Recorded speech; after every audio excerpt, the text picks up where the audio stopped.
So let's get started. Candidate Joseph Yang, you're in the number one spot. So we're going to start with you. We're going to give you 1 minute to begin with your opening statement. After Joseph wraps, Cicely will go to you and then so on. Joseph, you have the floor for the next minute. Very good. Hi, my name is Joseph Yang, and I want to thank the Chamber for this opportunity to share my platform with the residents of Chandler. As we dive into some of these questions and get to share more about ourselves, I want the voters and residents to know one clear thing: my why. Why am I running for City Council? I'm running to continue serving this great city and community, the city I have grown up serving. From being the president of an advisory council for the library system, to sitting on planning committees to help plan cultural events for the city, to my current service serving on the police commission, and working for a local police department while running a small business. I love this city and its people, all of you guys. I would be honored to have this community's trust and support to represent you on Chandler City Council. Again, thank you, and let's invest in Chandler's future together. Make sure to vote on July 30th on your primary ballot, and I'm excited for you to learn more about me and my campaign tonight during this debate. Thank you for being here.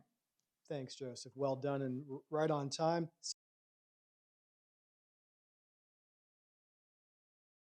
Well, first off, this is a big concern. I think all the candidates know, as we're talking to residents, a big concern.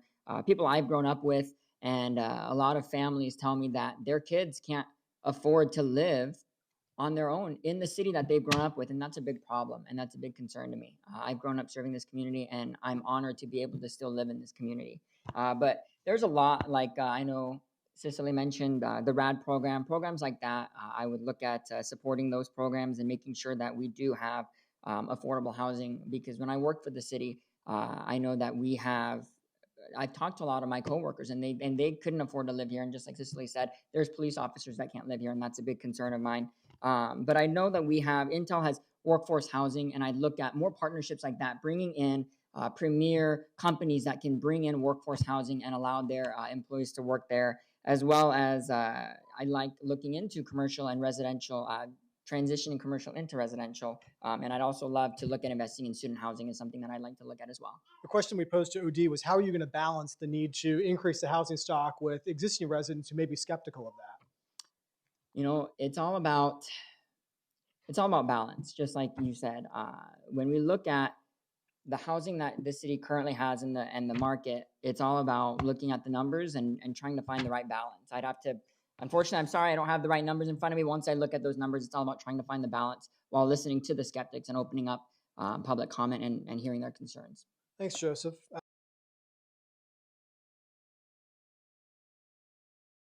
Absolutely. Being business friendly, I see it as three things: advocacy, representation, and resource connections. So, advocacy, we have to advocate on behalf of the businesses. I actually was talking with a business owner, and he was telling me about all these problems with his business. He has brick and mortar, and he was saying, oh, because of construction, they cut my power, and now I don't have water. And obviously, if you own a business, you know how disruptive that is. And he said that nobody would give him a response. He's called SRP, APS, he's called everybody. And I think being an advocate, if I were to hear that, I think it has more weight than just, oh, this one small business owner is calling us. Then, hey, the office of council member Joseph Yang is reaching out because one of his business owners just got his power shut off.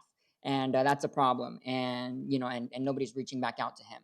So I think the advocacy, representation is representing them. When the chamber comes to us, partnering with them and working with the chamber to bring resources also to the business. I know I talked a little about safety resources on my chamber interview that's online. And when we need to, having a strong partnership with the chamber to refer them out to them if they need to go to advocate at a higher level of government, but doing what we can to make sure we're staying connected. And of course, listen. If you're going to be business friendly and you're a friend of the business, you have to listen because you listen to your friends. Joseph, the city still has to conduct regular city business, and we have utilities that need to upgrade their infrastructure. How are you going to strike the balance between a brick and mortar business that says, Joseph, they're tearing up the road in front of me, they've got fiber optic, they got sewer improvements, I can't get people in here, and yet you owe it to your constituents, I would assume, to also ensure modern infrastructure. How do you strike that balance? It's like I said, it's always about balance. I think in this role, it's always a balancing act. If there's something that we can do, right, but also listening and just picking up the phone and saying, hey, look, this is about critical infrastructure. This is why it's happening. And I think if business owners know why it's happening, it's better than just being left in the dark and going, I don't know what's going on. But at least I can convey, hey, this is critical infrastructure. This is what's going on. This is why we need it. But if there's a way that I can help them out, I want to help them out. If there's a major project that's scheduled, can you envision going to the city manager's office and recommending a construction schedule that causes the least amount of disruption? Or do you need to stick to what the infrastructure needs are at that time? It's all about, it's hard to answer that question because it's all about a case by case basis. If there's a way we can maneuver it to be business friendly, let's do it.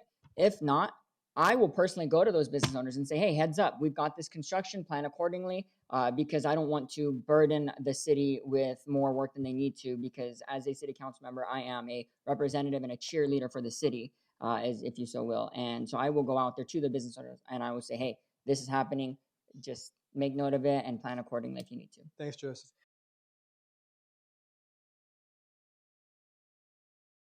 Absolutely. So I want to take a look right here back at attracting and retaining businesses. So I think the best way to attract and retain businesses is with two of my campaign priorities, actually, which is workforce development and enhancing parks and fields, investing in some programs that we have currently, like the U of A Near You Network program. I want to continue investing in that. I know the city supports them financially. And one of the goals is to provide residents pathways for careers and help employers find the talent they need to stay in Chandler. Because if you don't have to leave Chandler to find the talent you need, then that's going to encourage you to stay here. But also enhancing parks and fields. I know the city has several projects like extending the Tumbleweed Rec Center and Mesquite Groves Park and several other parks. While I was working for the city's Parks and Rec division, that's the number one thing I always heard. We need more parks. We need more pickleball courts. That's what the families are telling me that they want and they need. And I think that if we were to increase that, like Councilwoman Ellis said, these people, residents and families, they want, after they're playing pickleball, they want to go somewhere and they want to eat as a family. They want to go somewhere and they want to have leisure time with their family. When I play pickleball, I'm looking for somewhere to eat. And I think that's what's going to attract businesses. You mentioned workforce development. Yeah. So, what do you envision the council's role in doing that? Do you envision the council helping employers find talent to fill that talent pipeline?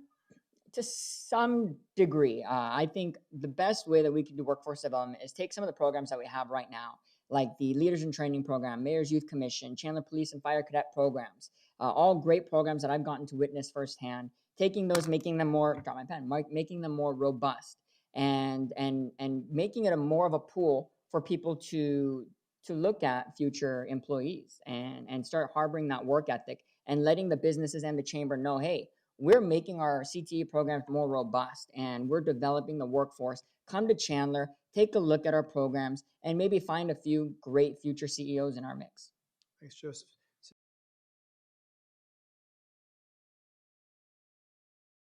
Joseph Yang, a question about public safety.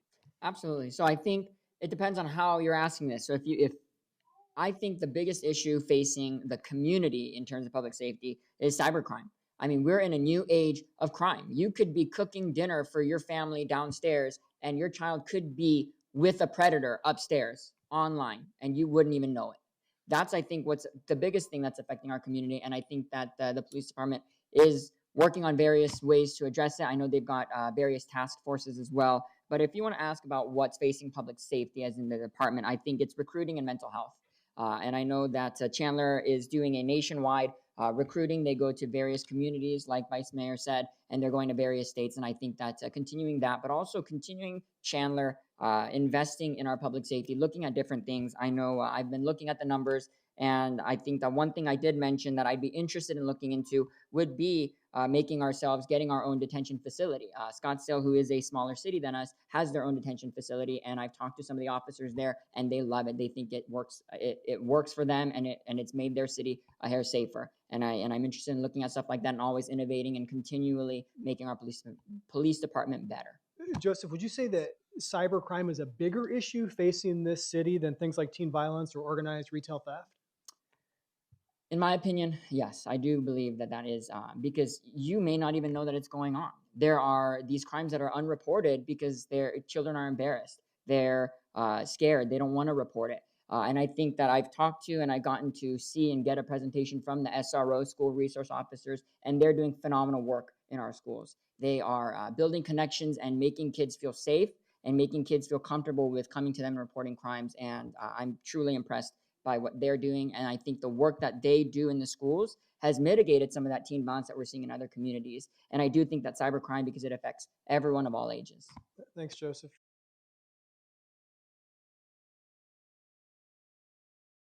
Joseph, over to you. You know, I am always open to compromising. If there is a compromise there to be made, I will work with you to make that compromise. However, if there is something that I'm passionate about or I believe in, I will stick to my guns. My vote can't be bought and my vote can't be intimidated. However, my door is always open. I like the open door policy. If I vote on something or I disagree with you and I vote a certain way, I will always talk to you. I will answer your phone calls. Same thing at all levels of government. Doesn't matter if you have an R, D, I, or a G next to your name. I will answer your call and I will at least talk with you. That's the least I can do. Same thing where if you don't vote for me, I still represent you.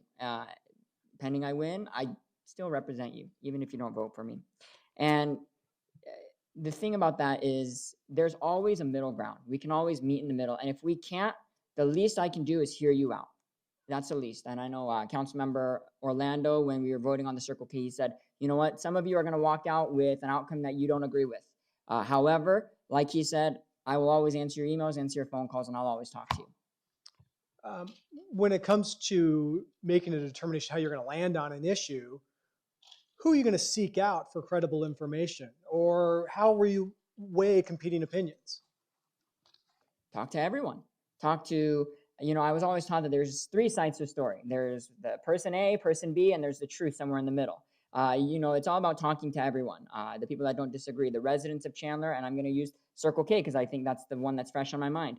Talking to the residents, talking to the stakeholders, as well as talking to the city staff and getting the worldwide view instead of just listening to one perspective, and making sure that I listen to a diverse a group of residents so that we can get all the feedback.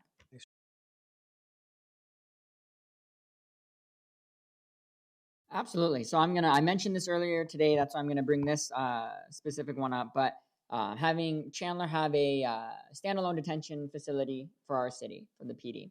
And that's something that I have gone back and forth on variously. And that's why earlier today I couldn't give that firm, oh, I would support it. I said I'm looking into it and I would look into investing because I'm talking to officers in Scottsdale that have one. I'm looking at officers in other cities, in our city, talking with them. And I've gone back and forth. There's a lot of people that say it's good. There's a lot of people that say it's bad. And so this is one policy issue specifically that I like to hear from people. And I like to form an opinion before I say, oh, yeah, I would support that, because I'm never going to go gung-ho on something before listening to people and the residents of Chandler and people who have firsthand experience. I may be even grabbing 2 people, 3 people that I know disagree with each other and listening to both their sides. Obviously not at the same time, but that's what I would look at. That's one thing that I would use as an example. Joseph, you're the last speaker this evening. Go ahead. All right, perfect. So obviously with this debate, it's clear that this city is in great shape. No matter who wins, our city is in great hands, and I would be honored to work with any of these fine people. You will very rarely hear me refer to any of these fine people as opponents, because I consider them my fellow candidates, because these 6 people are here doing what they believe in and wanting to work towards their vision for Chandler's future. All I'm asking you for is one of your votes to allow me to serve and represent you on the Chandler City Council. You can count on me to work tirelessly for our community, because I have always worked tirelessly for a better Chandler. I will work diligently to keep Chandler a premier place to raise a family and to live, work, and thrive. I'm happy to meet and talk with our residents. If you're watching and you have more follow-up questions or want to invite me to speak or meet your neighborhood, do not hesitate to reach out. I give my phone number to anyone who wants it. My personal line is 480-788-3502. Again, that's 480-788-3502. And my website is yang.vote. That's YANG.VOTE, which are the only 2 things you need to remember about this election cycle, is Yang and voting. When you're filling out your primary ballot on July 30th, let's invest in Chandler's future together. Thank you. Good night. Thanks, Joseph. Well, we did it. Thanks.